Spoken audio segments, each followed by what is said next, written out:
we good? All right. So my passage today is going to be from Mark. It's Mark 4. It's one of the first parables, parable of the sower. It begins at number 1. Again, he began to teach beside the sea. Such a very large crowd gathered around him that he got into a boat on the sea, and he sat there. While the whole crowd had gathered the sea on the land, he began to teach them many things in parables. And in teaching, he said to them, "Listen, a sower went out to sow, and as he sowed, some seed fell on the path. The birds came, it ate it up. Other seed, it fell on rocky soil. When it did not have much soil, it sprang up quickly, since it had no depth of soil. And when the sun rose, it scorched, since it had no root. It withered away. Other seed, they fell among the thorns, and the thorns, they grew up. They choked it, yielded no grain. Other seed fell on good soil. It brought forth grain growing up, and increasing and yielding 30, 60, 100-fold. And he said, let anyone with ears to hear listen." So I think this small acorn, it hangs on this mighty tree. It's holding on because it's all it knows, all it's ever known. And the wind, it comes, it blows it around, and eventually the acorn, it falls. It falls to the ground. It doesn't know what to do, and the rains, they come. The rains, they pour it away, far away from the life it's known, this tree it's clung to. It flows into this stream, and eventually it finds the shore. It lays there, just lays there on the ground until eventually a squirrel comes by happenstance and adds it to its baskets, throws it into its arms and runs away, but it falls, and it gets buried.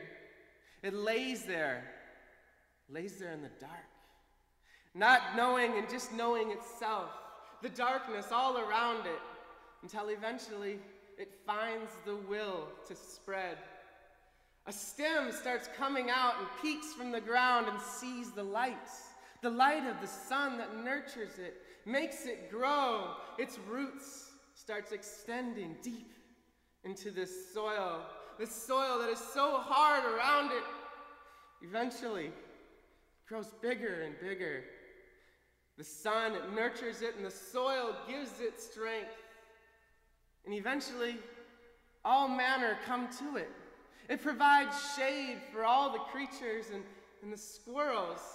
The squirrel that it owed its own existence to comes as well. The birds find nurture in its leaves. This is the story of life, of everything that each of us have. This is a story that God's telling us as well. And interestingly enough, the stories are what give us life, and they are told again and again by so many people in different ways. This story being the first parable, well, it's mentioned again in others, is it not? In Matthew and Luke, it's also there. But each one tells it a different way. You see, Mark, well, he was first, and he wrote in this time when these Christians were being persecuted. They didn't have a lot to go for. And Mark, you'll hear subtly in this and the differences between the two of them that in this one, it's not just one, it's seeds. The seeds, the plurality, the community that we need, that Mark knew they needed. In Matthew, the time's a couple decades later, and so we're looking at a community that's a little more established, but all of a sudden they're divided, are they not? And so it's a singular story. So too are our own stories. I think in my own life. As they said, I grew up in South Dakota, so it's not a surprise that I chose an agricultural story, I guess. I grew up on a small dairy farm. I grew up living in a time of harvest. My life revolved around the seasons. I had so much connection with nature and all that it has because it was my life. If we did not have a crop, what would we have? And so my stories all revolve around that. My family was an immigrant family. I came over from the Netherlands, and when they came here, they again started in this strange land.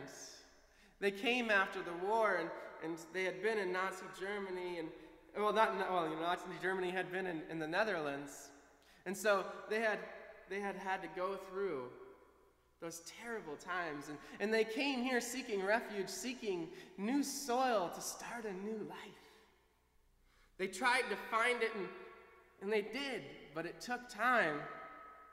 It wasn't that the soil was what they had chosen. They loved Holland. They loved the tulips, and they loved the cheese, and who doesn't love that, I guess? But the story unfolds regardless of how we want it to be, because God has the plan. And in this story, we hear that as well. This story doesn't revolve around somebody who meticulously works the soil, who makes perfect rows that are absolutely straight and handpicks each seed, tenderly placing it in this row and covering it up with the ample amount of soil. For that would be too easy of a story to hear how it grew so wonderfully. But instead we hear this story, the story of somebody who carelessly throws it up in the air and hopes for the best. Who can honestly say that they have that much faith to just throw and hope? But I think that it leads so much of a more important message, because sometimes we can get lost in our own little worlds.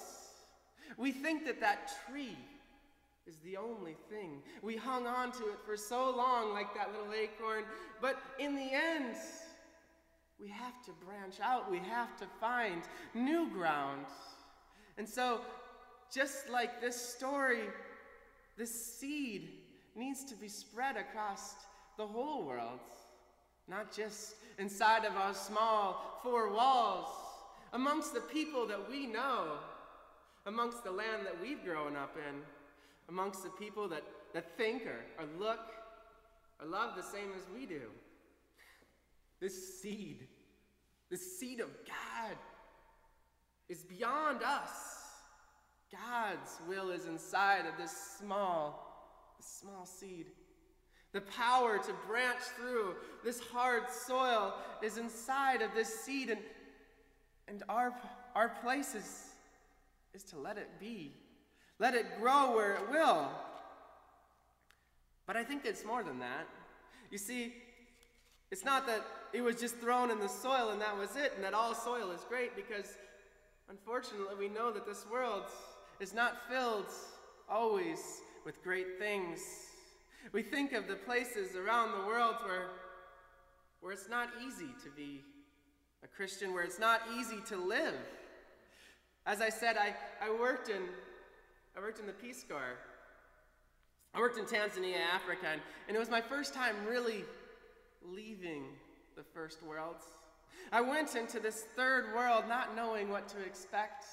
I went in there thinking that I was going to give all these answers, that I was going to be the wonderful conqueror and giving out everything they needed, and I found that so much of it was me leaving my own tree, finding that new soil, a chance to find my own roots and to grow new leaves that could catch so much more sun by not being so inclusive of the root, of the stem, of the trunk.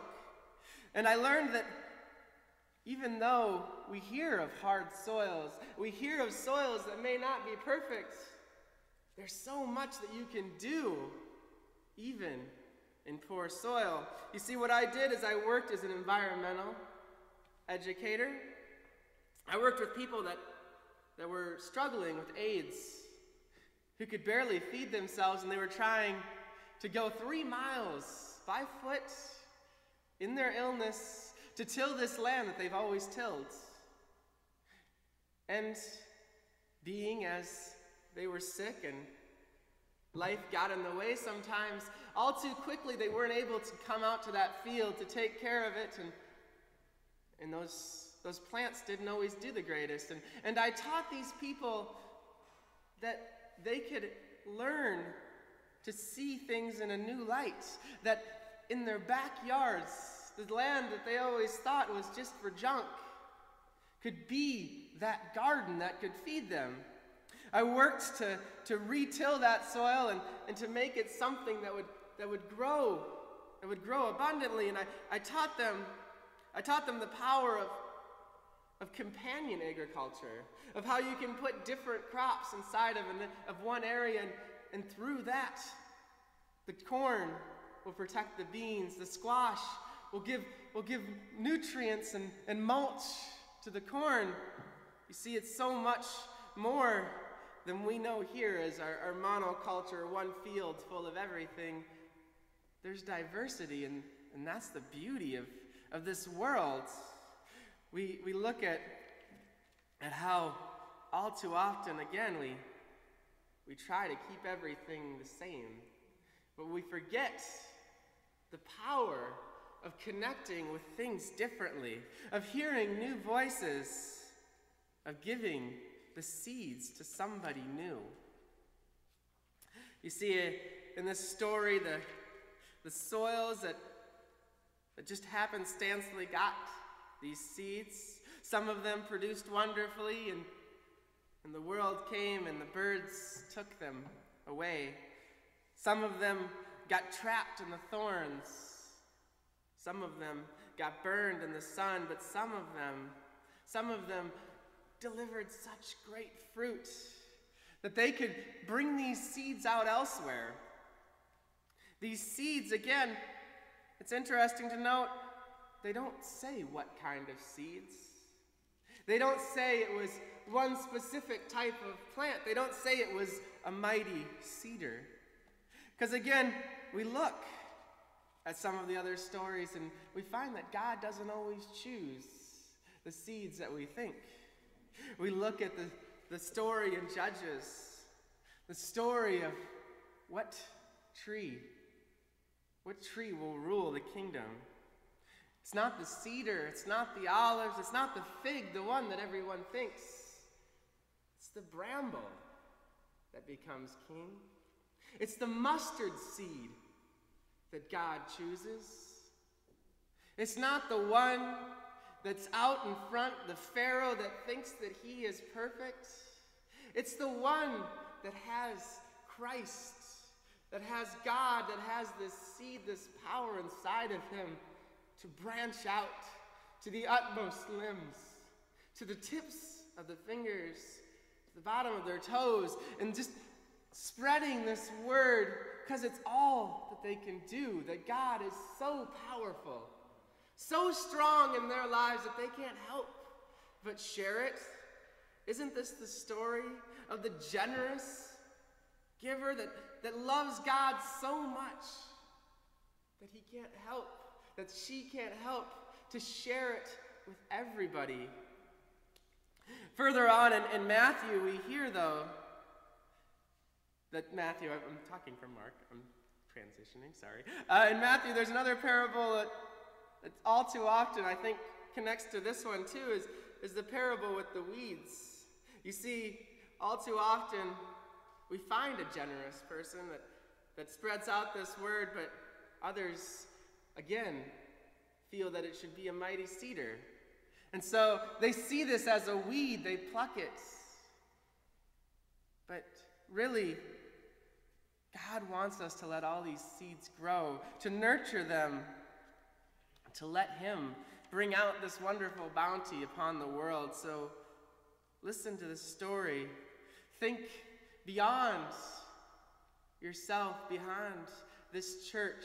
Let God flow out so strongly that you can't help but throw your seeds into the winds to pass his word to everybody.